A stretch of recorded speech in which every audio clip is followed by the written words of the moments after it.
What is up, family? Welcome back to another episode of A Football's Destiny presented by Fortune Sports. My name is John. This is Hunter, and we are going to be talking about the AFC Beast. AFC East. East. But yeah, we're going to go over Hunter's favorite team, the New York Jets and company, for this next season. Hopefully Aaron Rodgers can stay healthy for more than 4 plays. As long as it's 5 plays, I'll be happy. Respectfully. Just kidding. If he doesn't play a full season, I'm going to be pissed. Before we get to the AFC East, we do have some news around the league. CeeDee Lamb and Jordan Love are both not reporting to training camp until they receive their contracts. I did see that there's a possibility that CD shows up, but he's not going to be participating at all, which is a little bit better of a look for him at least. Yeah, as of July 25th, when we were recording this, I saw this picture and video on X, Twitter, whatever you want to call it, of CeeDee Lamb. He's working out in Houston, so he's not far from, he's in Texas. But not in Dallas. Yeah, well, also they are practicing in California right now. Oh. So he didn't ride the team plane. He's over there. It said, Stephen Jones came out and said that CeeDee's looking to be the highest paid non-quarterback in the NFL, which is tough. That's roughly about $35 million a year because now it is headed by Jay Jettis. His deal is 4 years, $140 million, which is $35 a year. I really wish the Cowboys would have re-signed CeeDee Lamb before Jettis got his deal because now CeeDee wants the exact same or more. So this was as of this morning. I don't know if you saw this report, but Stephen Jones said there's certain people. All 3 of these guys are going to be free agents this next year, right? No, Micah Parsons is 26. So he said there's a hierarchy, and your quarterback comes before anyone else. Because when they were asked, is this Dak's year as a Cowboy, Jerry said absolutely not. So their hierarchy is they're going to pay Dak first, which I know that you disagree with. Which is hard, too, because he could be the highest paid player in the whole league if that's the route that they're going to go. Without a contract right now, Dak will play this next year. For sure. Without a contract right now, CeeDee won't. CeeDee, there's a possibility that he sits out. Yeah. But they would much rather him sit out because then they can still franchise tag him. Dak's going to get paid first. See, in my mind as a Cowboys fan, obviously we got our new memorabilia up. I would rather see them pay CeeDee. And then depending on how this year goes, you can franchise tag Dak. Yes, it's a high amount, like right away, but you franchise tag him because you're still like iffy. He's 30 years old. Look around the league and see what position obviously is always idolized. Okay, but I've had 8 years of Dak already. Wide receivers and running backs, they don't mind moving from team to team because there's 32 quarterbacks that can throw them the ball. Like, the Cowboys see Dak as their guy. Like, they don't want to go – because if they have to go find a new quarterback – You got Trey Lance sitting there. 3rd overall pick a couple years ago. Yeah, who's fighting for a backup spot right now? Yeah, on the team. I understand, and I'm for keeping Dak because he's been a top quarterback in the NFL regardless of how many haters want to say otherwise. But the issue is that these other guys like CeeDee and Micah are like generational players right now. The Cowboys can't just let them walk. Their hierarchy is obviously Micah Parsons, and then it's Dak, and then CeeDee's somewhere down here. It's just rough. It's unfortunate for you because he seems very intent on if he doesn't get a contract, he's not going to be there. We'll see how it goes. Let's talk about on the other side. Jordan Love. He is not at training camp right now, but when I was talking to our Packer fans, they say the media is blowing it out of proportion and saying that they'll get a deal done. They're not really concerned about it. They're making progress. He does want a deal similar to Trevor Lawrence, which neither one of them deserve that type of money yet, truthfully. Respectfully, I can agree about $55 million a year. Jordan Love has won 1 playoff game, and Trevor has won 1 as well, I believe. Ish. They're getting money. Obviously, Daniel Jones is in that same bracket for some reason. Who else was it that just got that? Oh, Joe Burrow. Yeah. Oh, Joe Burrow's like way up there though. But I'm saying money wise, like Joe Burrow deserves all this. All these other guys that are on this. Again, Jordan Love. I'm not no cracks on Jordan Love right now. No. Yeah. He. If this is this is what Trevor Lawrence is getting paid, then this is what Jordan Love should be getting paid. But I agree. I would say They'll get that it money-wise, they should be on the same tier. It's just unfortunate for Packers fans that it's $55 million a year. But if Trevor Lawrence can get that, Jordan Love, like you said, Jordan Love deserves that. All right, let's go. We're just going around to all of our friends' favorite teams. Let's talk about the Pittsburgh Steelers. Najee Harris is disappointed that the Steelers didn't pick up his fifth-year option, but he wants to stay in Pittsburgh, so we'll see if they can get a deal done after this season. But something that I saw specifically about him this morning is since the season ended in February, he has not talked to the media once. At all? No. Interesting. Him reporting to training camp yesterday or this morning, whichever one it was, he literally cut through the dirt to avoid them. To avoid even the media having an opportunity to even say anything to him. So the reason behind not picking up Najee Harris is that the team said they don't know what direction the offense is in, which is just a nice way of saying we don't know if you're good enough to continue to play on our team. Well, and I understand it's just one of those things that it's a fit, and with bringing in two quarterbacks that you don't know who's actually going to be your guy this year, two guys that also run the ball as well, and you're going to take away 5 to 7 snaps from Najee, who's already splitting snaps with someone to begin with. Pretty 50-50. So. Yeah, I get what you're saying. But it's not going to get much better for him, at least in my opinion, because they fired Matt Canada, which all Steelers fans were like, hooray! But your replacement is now Arthur Smith, which we see how Bijan Robinson ended up in Atlanta. He's supposed to be generational running back talent. And, I mean, he performed well under considering the circumstances. But if Najee Harris is trying to fight for that next contract, this is not the offensive coordinator that I would want in my room. Another 9-8 season loading for the Steelers, probably. Sounds about right. On to the Las Vegas Raiders. Some news. Former wide receiver cowboy, Michael Gallup, retires at the age of 28.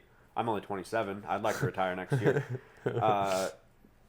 Dallas did select Michael Gallup in the 2018 NFL Draft out of Colorado State. Tough. Between injuries and probably just wanting to spend time with his family, calls it quits. He did, get a bag while he was in the NFL. 5 years, 82? 62. So, and that was probably completely played out by the time he retired. So. Yeah, definitely. They kept him, the Cowboys did, instead of paying Amari Cooper. Obviously, Amari Cooper's price tag was going to be a lot higher.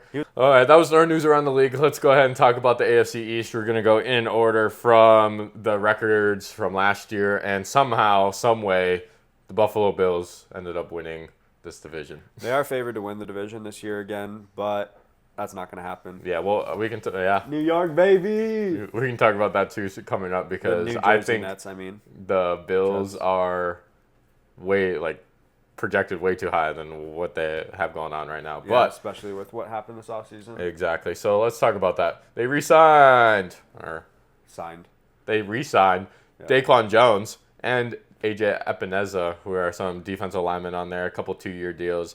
Keeping that defensive line together is going to be a recipe for success for the Bills. But they did sign wide receiver Curtis Samuel to replace Stephon Diggs, right?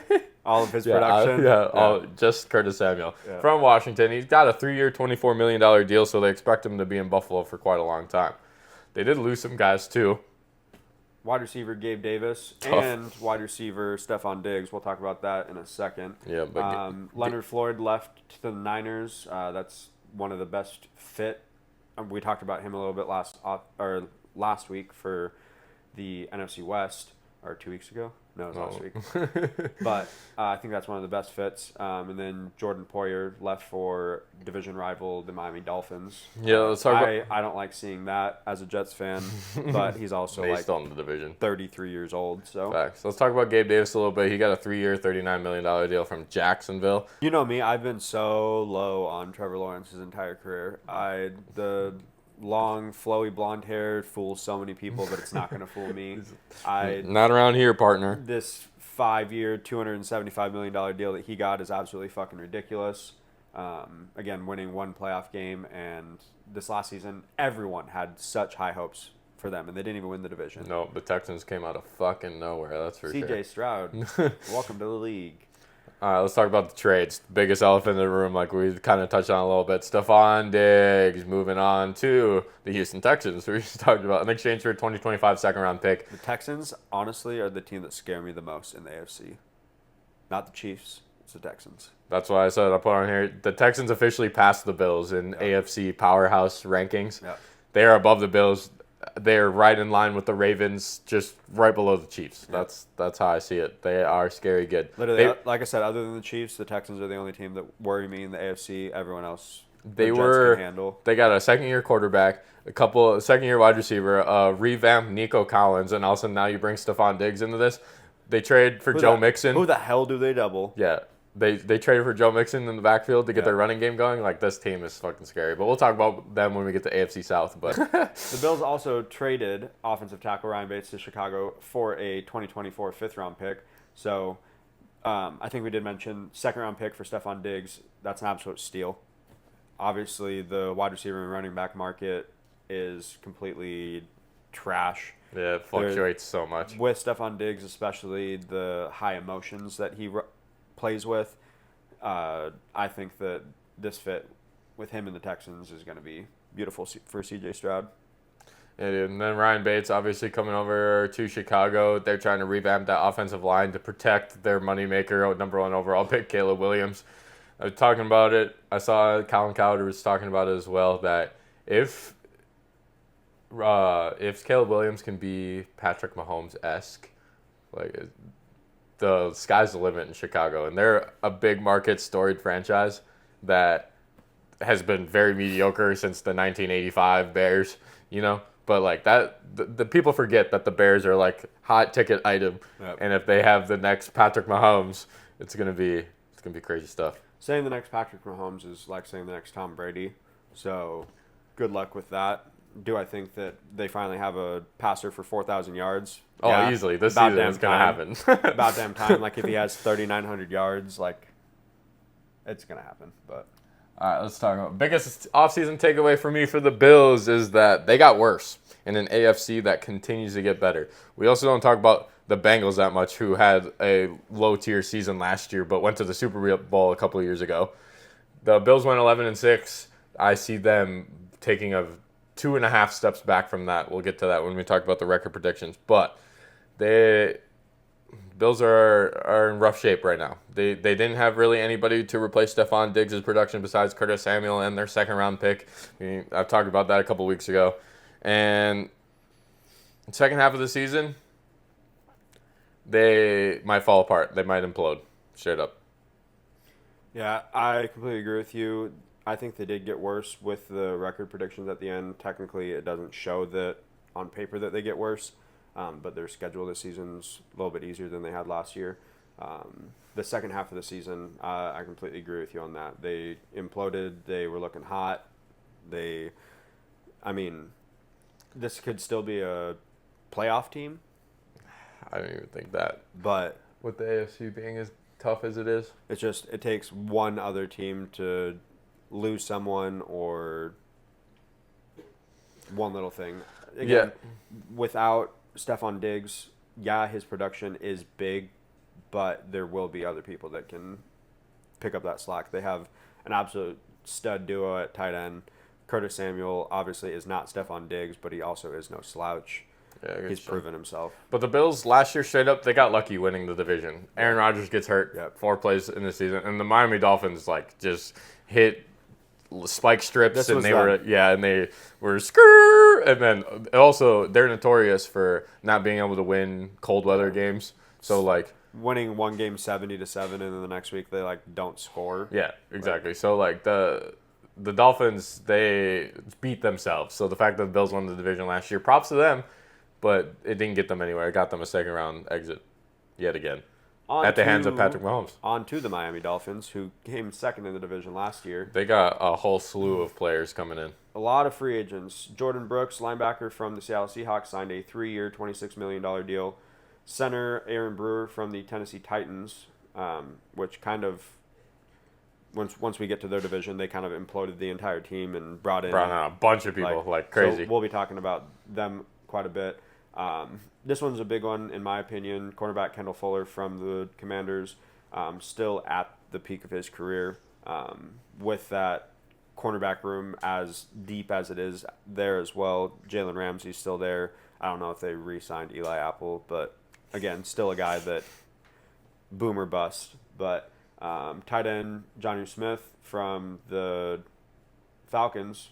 Thank God he got out of there. That's going to be a dumpster fire this year. I don't think so. Wide receiver Odell Beckham Jr., who for the last 2 off seasons has absolutely fucking blue-balled the Jets.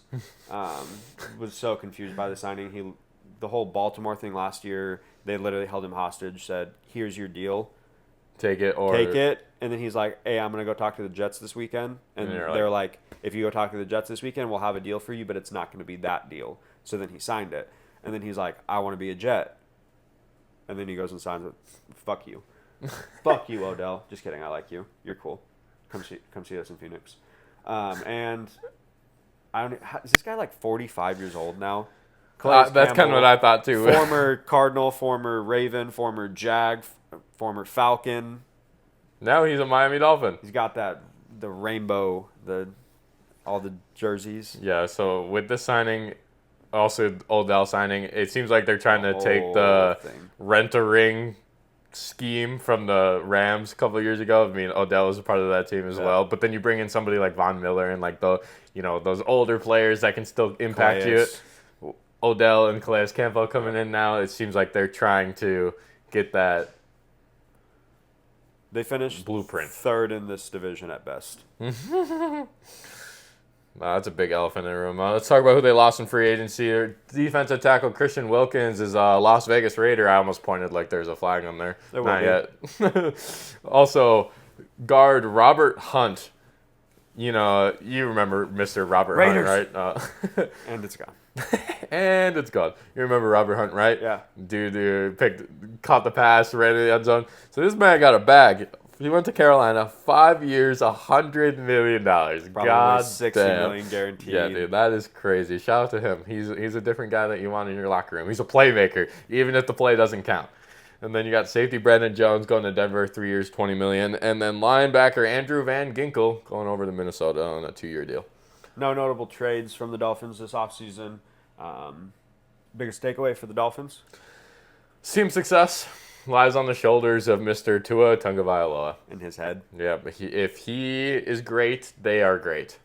They have the playmakers around them. They have the fastest running back and wide receiver room that there is. And possibly, I'd say, top 3 cornerback tandem.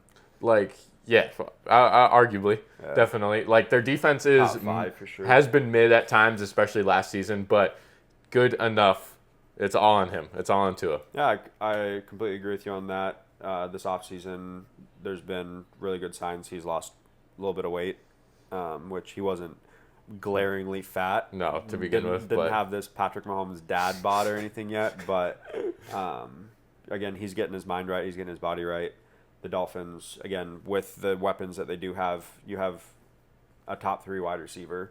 You have a top 5 corner. Like, you have the pieces. It's just Tua. Yep. Tua has to be consistent. Everything about this team screams Super Bowl contenders, but like I mentioned a little bit earlier, they're notorious for not being able to play in cold weather. They're from Miami, and you have to go through Kansas City, New York, Baltimore, New England, Buffalo. Any of those, like, bro, you literally you play the Jets, the New England Patriots, and Buffalo. At some point, November, December, you know.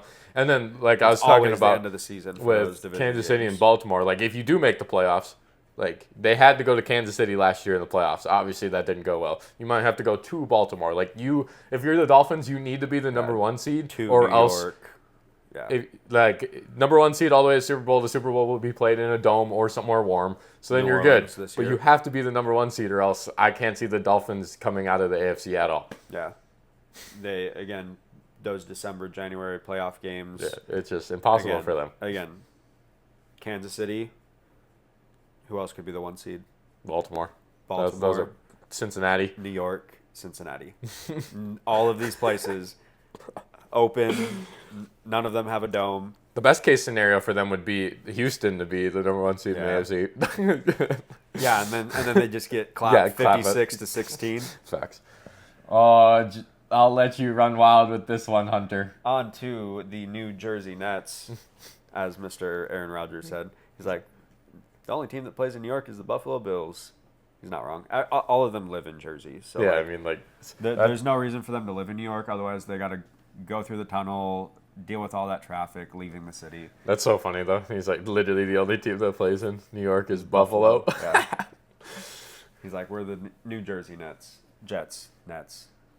So Bets. awful, literally. Couple people that we gained in free agency this year. They decided to go sign quarterback Tyrod Taylor as Aaron Rodgers' backup. I don't hate this move. He's had health issues. The lung thing that happened in LA, like, I don't hate this move. I haven't seen him play enough over the last couple of years because he really hasn't had an opportunity.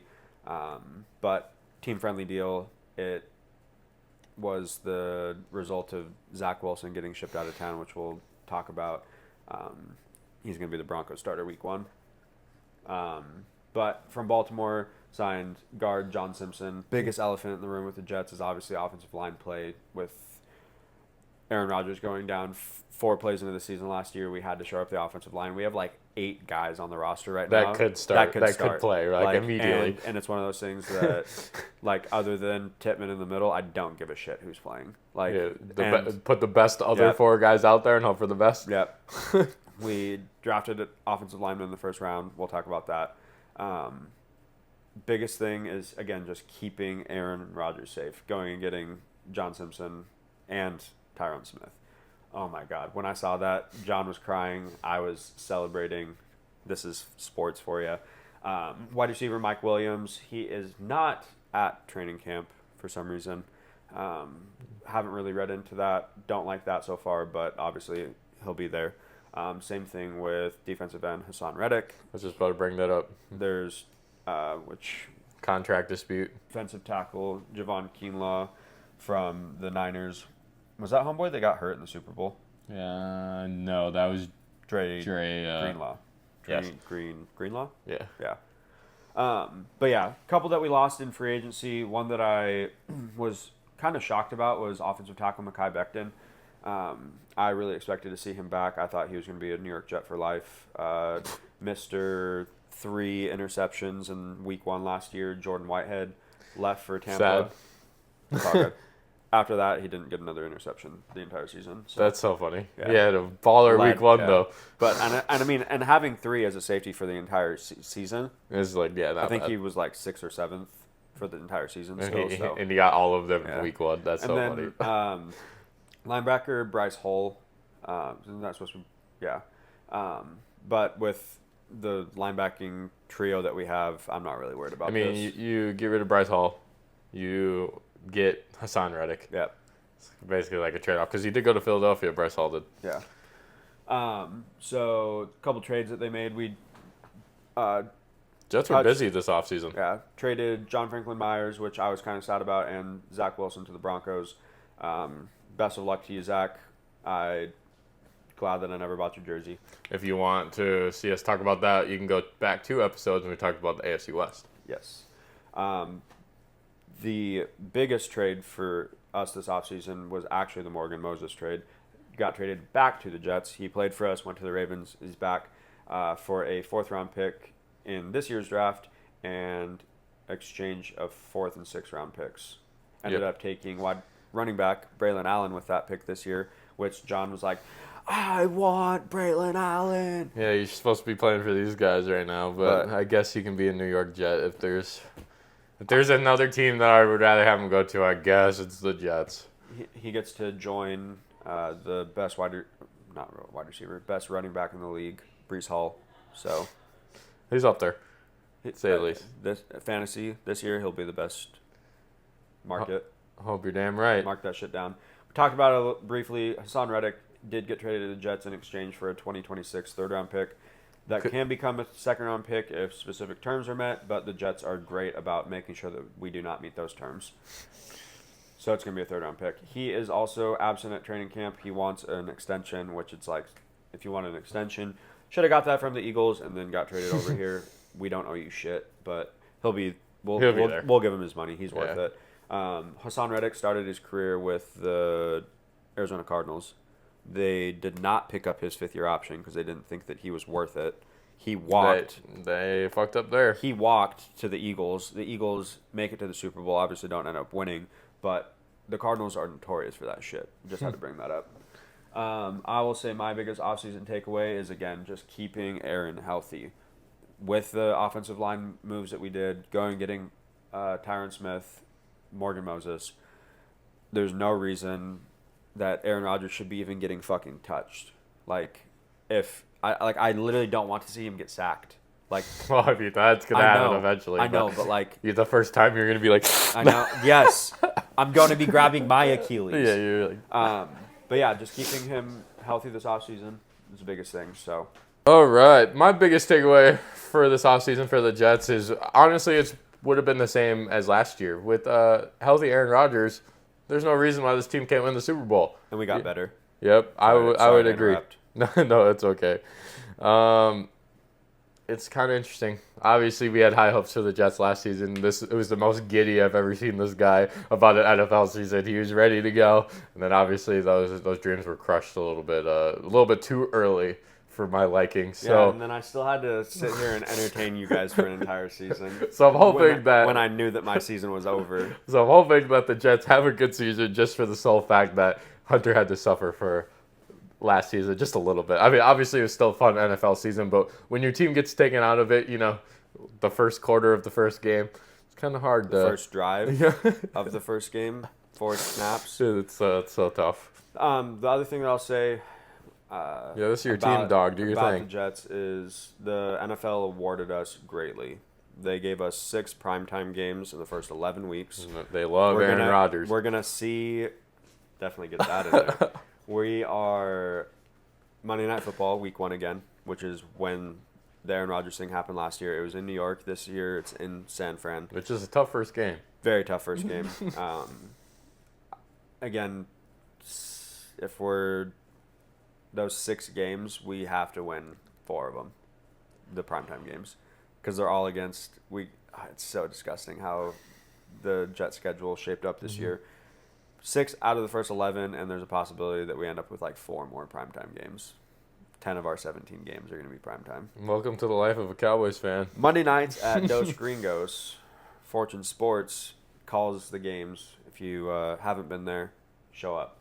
Yeah, we'll be there week 1, 49ers, Jets, which is only a few weeks away, which is kind of surprising, about 5-6 weeks-ish. All right, anything else on the Jets before we move on? No, other than the fact that this is your Super Bowl champion this year. I don't know about all that.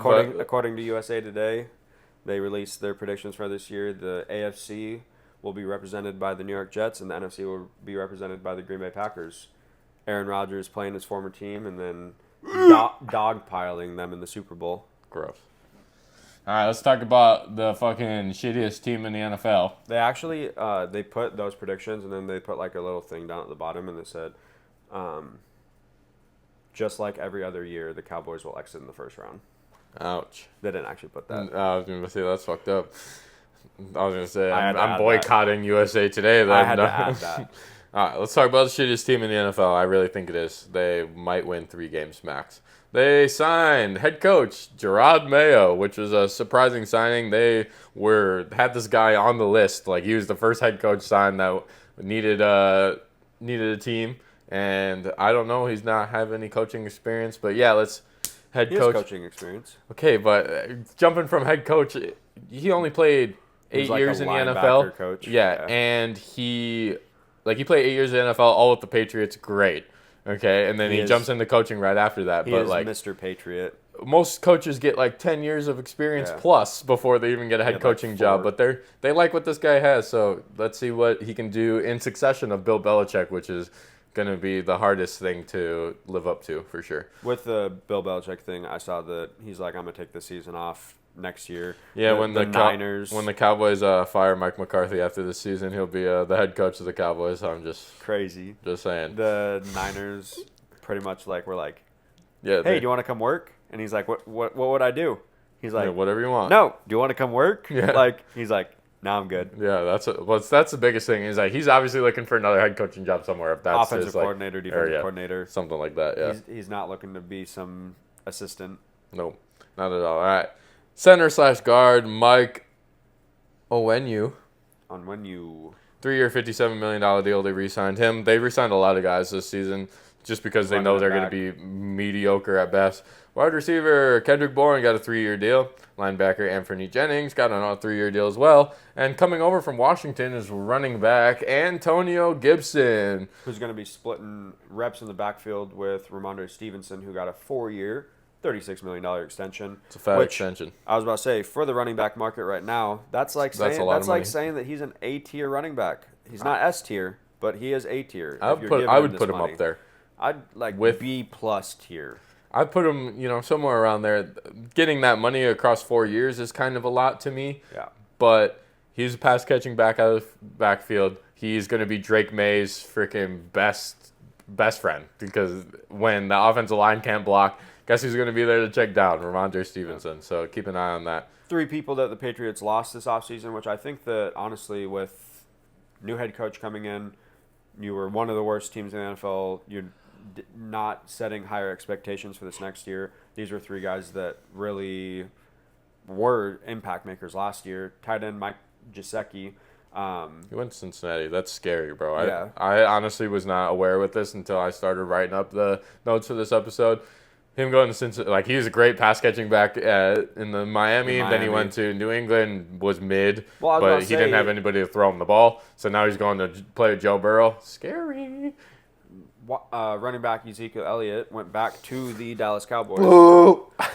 I just really hope they don't try to use him like a workhorse he's going to be a 3-down back. I don't think so. I think it'll be a 3 running back committee. I really do. But he's going to be out there on third down. He will be the starter, but yeah. And linebacker Mac Wilson left for our hometown team, the Arizona Cardinals, on a 3-year, $12 million deal. They also traded quarterback Mac Jones to the Jacksonville Jaguars.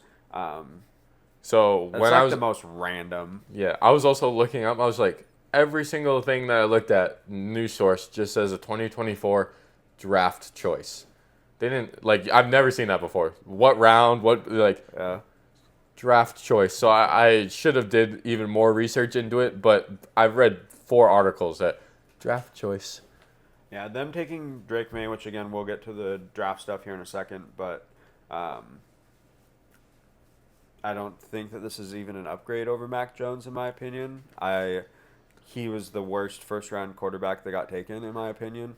I don't know. Michael Penix got taken by the Falcons a little early. Okay, I forgot about that. You might have got me there. Lottery pick. Also, let's talk about it. We know quarterbacks out of North Carolina that got drafted super early. Mitch Trubisky. Literally. Didn't work out very well. Not at all. Similar play style, same school, similar build, similar promise coming out of the draft. Yep. So we'll see if that's another Mitch Trubisky situation. I hope not for the Patriots' sake, but I guess you never know. My biggest offseason takeaway, these guys are ass. Okay, they're going to be bad. Everybody knows that. But I don't feel bad for you. 5 wins tops. If you're a Patriots fan, I really don't feel bad for you because you had 20 years of Tom Brady. I really don't care. So you can suffer for the next 10. Yeah, welcome to below mediocrity. Yeah, I have no sympathy for Patriots fans at all. So, but hopefully for you, Drake may show some promise in year 1. Now we're going to talk about the AFC East record predictions, but first let's talk about what they did last season. The Bills went 11-6. The Dolphins also went 11-6. The Jets somehow still squeaked out as 7-10.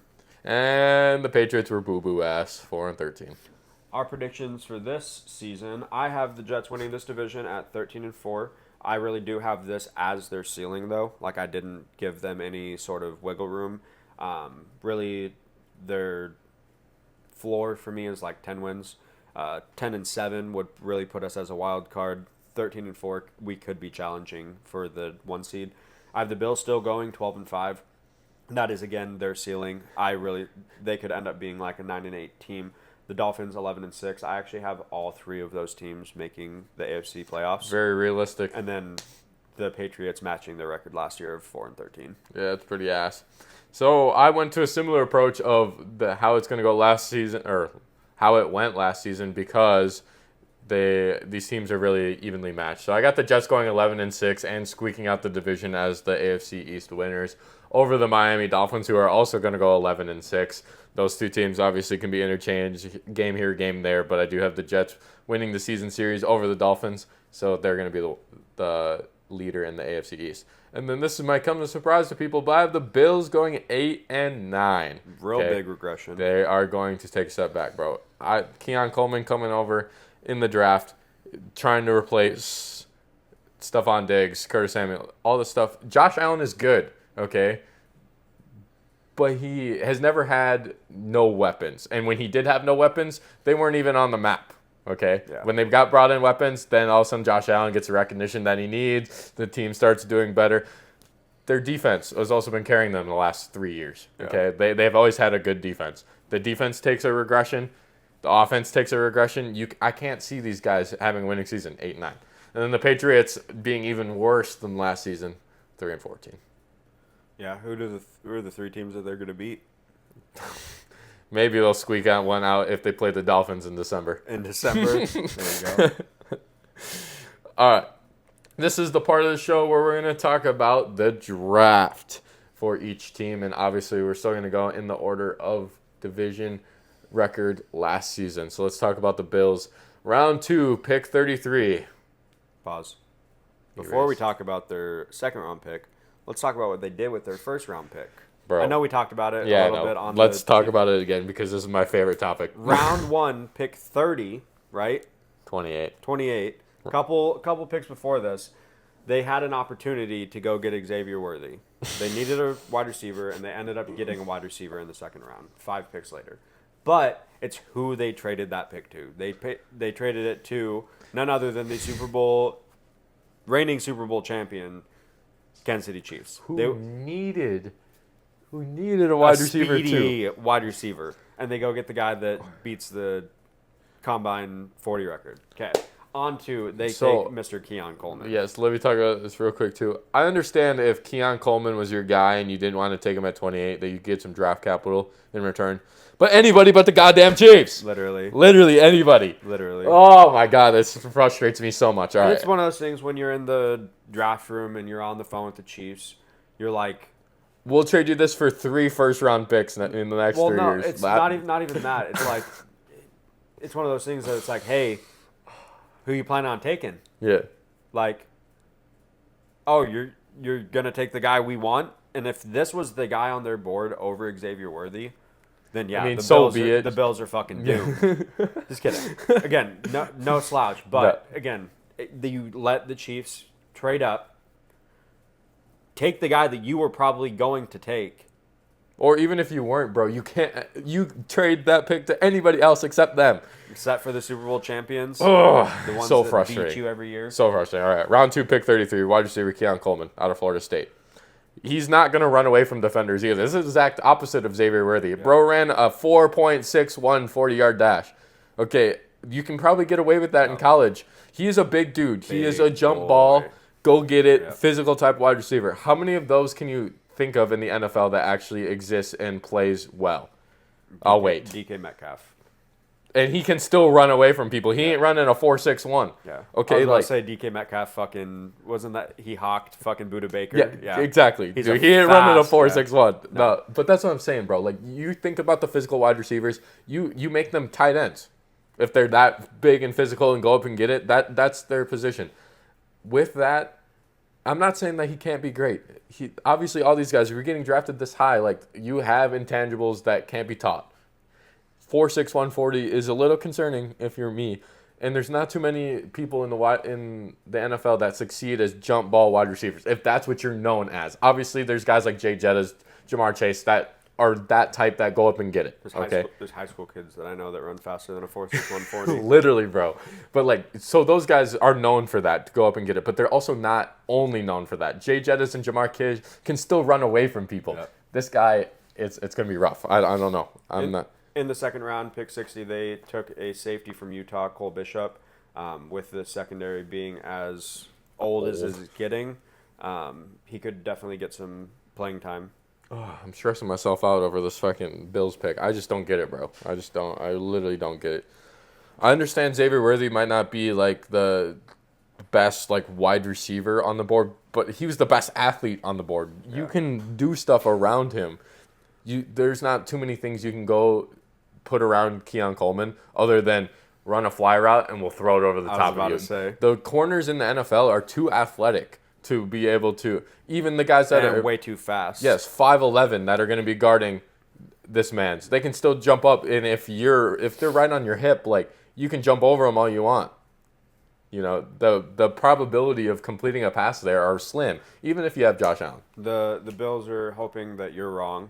And that Keon Coleman. This could come bite me in the ass big time. Run circles around Xavier Worthy this season. No, this could come bite me in the ass big time. But as on paper, as you show it right here, the Chiefs stole it. Yeah. They ran away with it. We talked about literally. it. The Chiefs did get better this offseason. The Bills did not. No. And they think that there's still going to be supremacy in the AFC. If they make the playoffs, you'd be surprised. I would be I'd be shocked, especially in the AFC that continues to get better. But we'll talk about the Colts could make the playoffs. Those are 3 teams in the AFC South. Texas. You got Jets and Dolphins. You got the Chiefs. The Chiefs probably is the only one coming from their division. Yeah. Okay, but even from the North, Baltimore, Cincinnati. The Steelers could be 9-8. There's so many other teams. Yeah. Like, if the Bills make the playoffs, I'd be shocked. On to the Miami Dolphins. Round 1 pick. They took defensive end Chop Robinson from Penn State. Pick 21. Chop. Go ahead. You like it? I think it's an interesting pick just because they had Jalen Phillips, who's coming off an injury now, and Bradley Chubb, same in and out of the lineup. But those are 2 higher tier pass rushers that we talk about. So I think this is just like more of the depth pick, and also, you know, especially with D linemen, you like to rotate them out, and especially if you have a rookie backing up those 2, like, he could see some valuable playing time. I think it's a good pick. It's the right pick for them. Their second round pick, pick 55, offensive tackle Patrick Paul from Houston, another position that has established starters on this Dolphins team. But it's hard to pass up a guy who is 6'7", 330 pounds, and can move. Yeah, it's a big-ass dude. He also has the longest arm length of any tackle at the Combine this year. He's 6'7" and has like a 7'1" reach. It's insane. But if you think about it, those are things that you can't teach in the NFL. If you have long-ass arms and you're huge as a tackle, and to keep people away from your body as an offensive tackle is one of the first things that they teach you when you're playing Pee Wee football. You know, so if he's able, like, it's a great pick for them. Again, established starters. If somebody goes down, you know how offensive line, you know, they're in the trenches, bro. A lot of injuries happen there. I can see this guy will get some playing time at some point this season. Another guy coming out of Tennessee who has a lot of speed, Jalen Wright. He also averaged 7.4 yards per carry this last season. This was the Dolphins' 4th-round pick, an absolute steal for them. Obviously, with guys like Tyreek Hill, you don't need more speed, but Raheem Mostert's coming back at a different position. Devon A-Chain's still there. He emerged as probably should be the running back 1 this season. We'll see how that pans out because Raheem Mostert's getting old. But then you add another guy to this running back group, Jalen Wright, who is electric, 4.38. Tennessee is just turning out studs because last year Jalen Hyatt, this year Xavier Worthy, dude. And then you get a 4. That's the thing with. I want to bring these up. Usually we only talk about 1st, 2nd, 3rd round picks, but I need to put these running backs who are in the 4th, 5th round in here that we need to talk about because that's just the market for running backs right now. You know, drafting them later. But this guy could be. You know, if something happens to this running back room in Miami, bro, he could be the starter. Like, he is good enough to be the starter. In the 1st round this year, the Jets had an opportunity to go get Brock Bowers. The sexiest motherfucker out there. And they did decide to shore up the offensive line with Olu Fashanu from Penn State. I like this. Not the sexy pick, but the right pick. I really thought that we were going to go get Brock Bowers. Not that we really needed him, but he was arguably the best intangibles guy in this draft. Going and getting this pick, again, lets the Jets be 7-8 people deep at offensive line.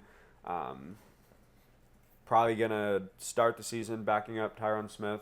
But with his durability concerns that he's had in Dallas over the last couple of years, this could be someone that we see. There you go. I got the some. stats right there for you. Tyron Smith has not played a full season since 2015, and he's averaged missing about 9 games over the last 4 years. That's half the season. He likes to play half the games. So, Yep. If in this case, hopefully they can just kind of swap these guys in and out, not wait until Tyron actually gets hurt to insert him. It'd be nice, but obviously having an a rotating offensive line is not what you want for your veteran quarterback. Nope.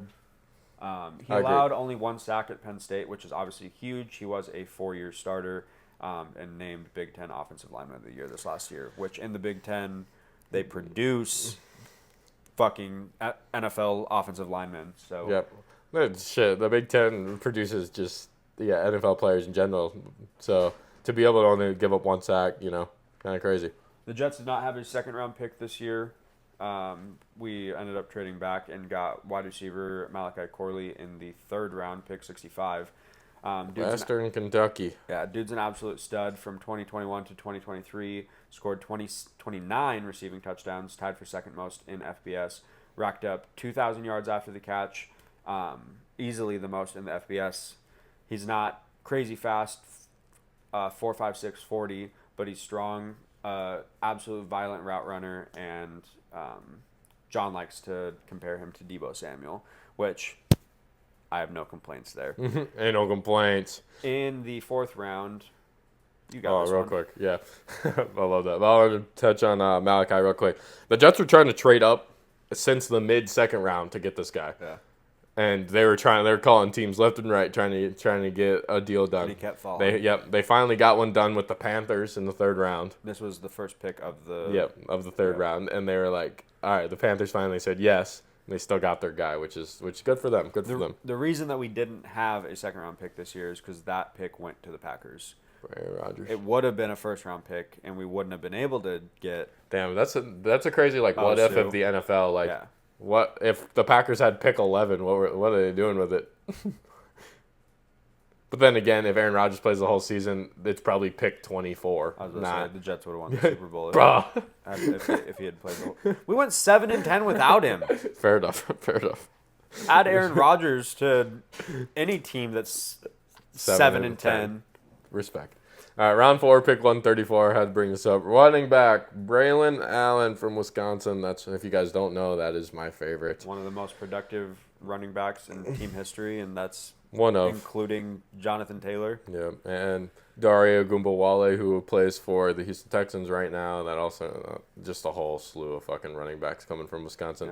Yep. Obviously, recently, Jonathan Taylor is the most recent. Another name that comes to mind, Super Bowl winning with Peyton Manning, Monte Ball was the starting running back for that Denver Broncos team. Anyways, he adds to the list of great running backs coming. And soon to be Super Bowl winning running back from Wisconsin. Jets, yep. He rushed for about 3,500 yards and 35 touchdowns in his career at Wisconsin, which he actually started when he was a freshman at 17 years old. He was only there for 3 years. Yep, he's there from 17 to 20. He doesn't even turn 21 until the season's basically, his rookie season is going to be damn near over in January. Yeah. And that's when he turns 21. So he is the youngest player. That's cool, though, because he'll turn 21 January 5th. The Super Bowl's like February 10th, and he's going to be able to get drunk as fuck when he wins the Super Bowl. Facts. Legally. Legally is the biggest thing. He went to Wisconsin. Do you think he's a partier? Yeah, not at all. No, Wisconsin-Madison is a pretty big party school, respectfully. But yep, Braylon Allen, I wanted you to be a Dallas Cowboy. I guess it's okay that you're a Jet, and you're gonna back up one of the best running backs in the NFL, and Breece Hall, so he'll get some playing time. Jets. For sure. In the 5th round, we got probably. Well, it's our steal of the draft, if it's not the steal of the draft in general. This guy was absolutely bona fide first-round pick before his injury this last year. I'd argue Obviously, taking a guy with injury concerns is big, but quarterback Jordan Travis, this might end up actually being QB2, depending on production, Tyrod Taylor, whatever.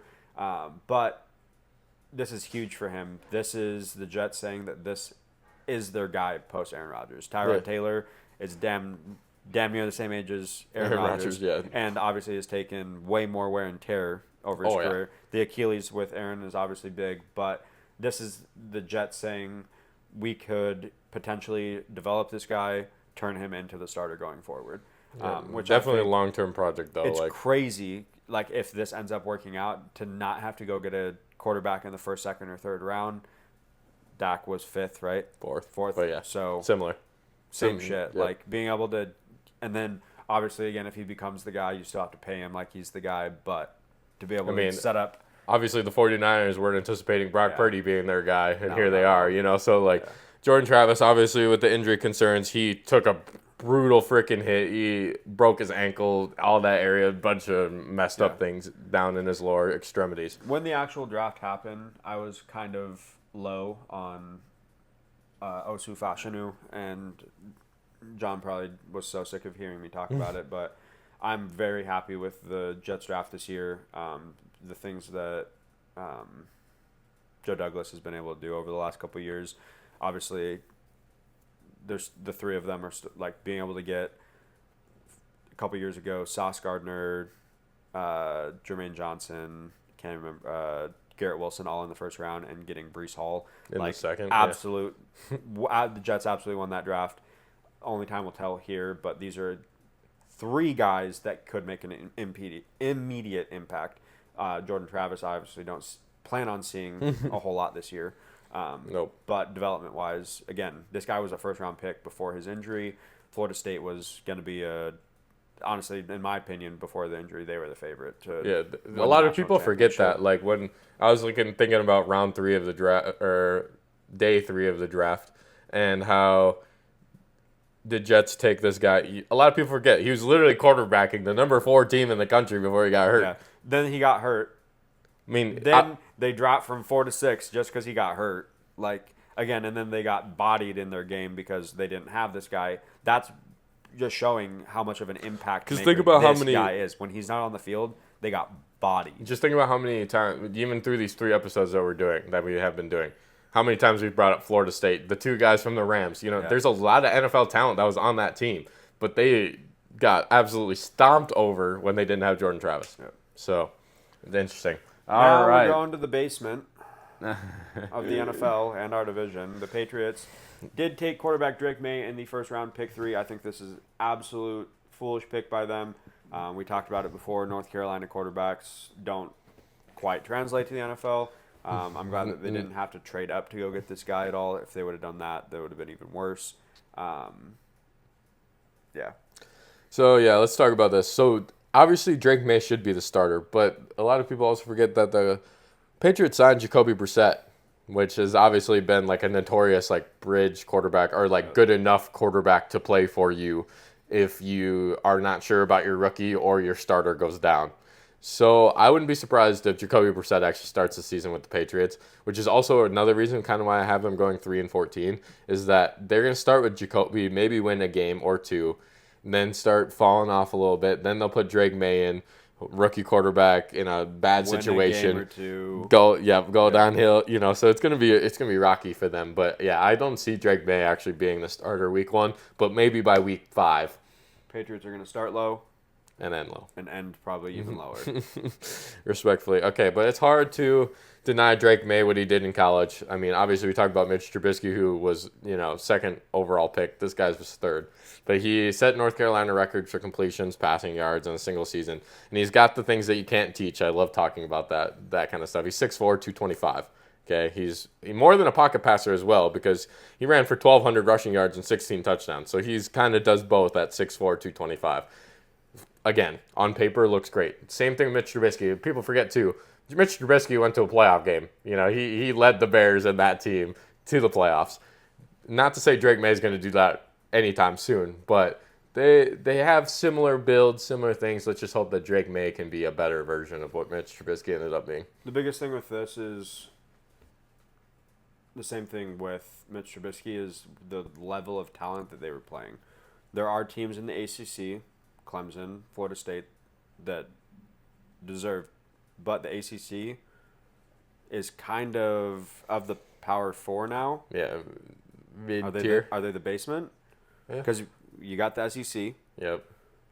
You got the 2 bigs. I put the Big 10, then Big 12. You got the 2 bigs, and then you got the ACC now. Because even before then, there was teams in the Pac-12, Stanford, U of A, Oregon. Yeah, you'd sit like Oregon up there too, yeah, for sure. Like- But now they're in the Big 10 and Big 12, respectfully. Like the ACC is kind of the basement. Obviously, again, there are those teams, the Clemsons, and then they do play some non-conference against SEC. If we went back and actually looked at his stats against Good.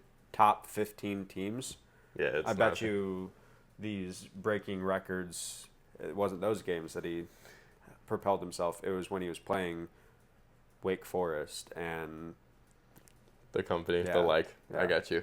Duke. I It's not a football school. No, not at all. But yeah, so this guy, again, 6'4", 225, you can't deny that he has the intangibles for it, but the NFL is a completely different beast. You're coming into a division where all three of these defenses are scary as fuck. Yeah, all of Can them. be all scary of as them. fuck. You have two of the best 6 corners that you have to be throwing toward. Yeah, it's going to be rough. It's going to be rough regardless. Round 2, pick 37, they took wide receiver Jalen Polk.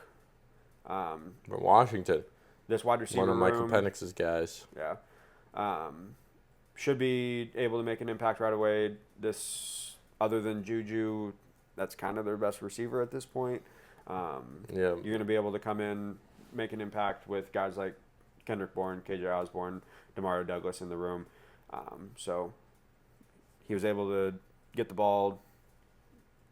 What is the right terminology for this? Often, and I can't remember. This is going to have to get Early and often? early and often. But I think that what you were saying, Jacoby Brissett, would be a better option for them to begin the season at least. Facts. 3rd round pick.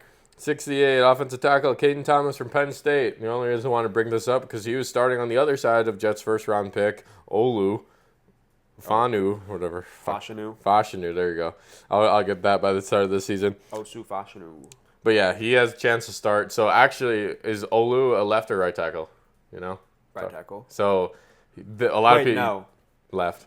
Because he's behind Tyron. All right, so a lot of people said Caden Thomas is a traditional left tackle, but because homeboy was over there, he played right. So there's probably talk that he's going to play left tackle over with New England. But Hey, having a guy that can do both, that's it helps. very beneficial because if homeboy on the right goes down, Yep, you can just flip flop over there real quick. if you Especially if you have another guy below that can't flip flop, you know, it's a good skill to have for sure. Alrighty, so to close things up for this AFC Beast episode, I just gotta say, I just want to be able to get a full year of Aaron Rodgers. As long as, and my closing is just gonna be about the Jets. Respect, I can handle the rest. As long as they can keep him healthy, there's no reason that we shouldn't at least make the playoffs for the first time since 2010. But there's no reason that we can't compete in the AFC. If we're not in the AFC Championship game against the Chiefs or the Ravens, I'm going to be a very sad person. Because this might be the last year of true productivity we get out of Aaron Rodgers. I couldn't have said it better myself. I think you and all of the Jets fans, and honestly, if you're a fan of NFL, you want to see Aaron Rodgers play a full season and see what he can do outside of Green Bay. So let's see how it goes. I love this guy. All right, I'll touch on the other 3 teams in this division. Patriots, sorry, bro, I got nothing for you. Dumpster fire. Yeah, you're ass. Sorry, just the reality of the situation. Good luck in 2029. We'll revisit you then. The Bills. Sort of the offseason for me. I'm still always so flabbergasted about this Xavier Worthy, Keon Coleman situation. Again, could bite me in the ass eventually, but I will take this down to the ground, and especially if it ends up I'm right, I will be talking about this for years to come. It's so crazy to me, and the Bills will take a step back this year. They are not going to be the same Bills that we're talking about, and Josh Allen's contract has an out in 2026, so just keep an eye on that. Just saying, it's a real possibility. It's when he becomes a Dallas Cowboy. Maybe. Time will tell. And then also with the Miami Dolphins, everything about them screams Super Bowl contender. Same thing with the Jets. Just kind of stayed. Everything screams that they can compete in the AFC. It's going to be about Tua and going to be about if they can play in warm weather. That's just the bottom line. Because Stone Cold said so. I like it.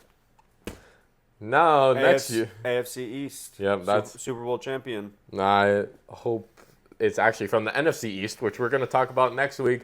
And week. my team, the Dallas Cowboys, who didn't do a whole lot to get better, but tune in live next week when I burn this flag live on our show. You're so funny.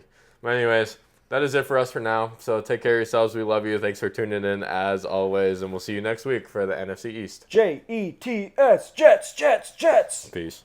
I'm just trying to get paid. Call me Odell Beckham, cause I'm always making plays. And alright, designer, bitch, Gucci, fuck your J's.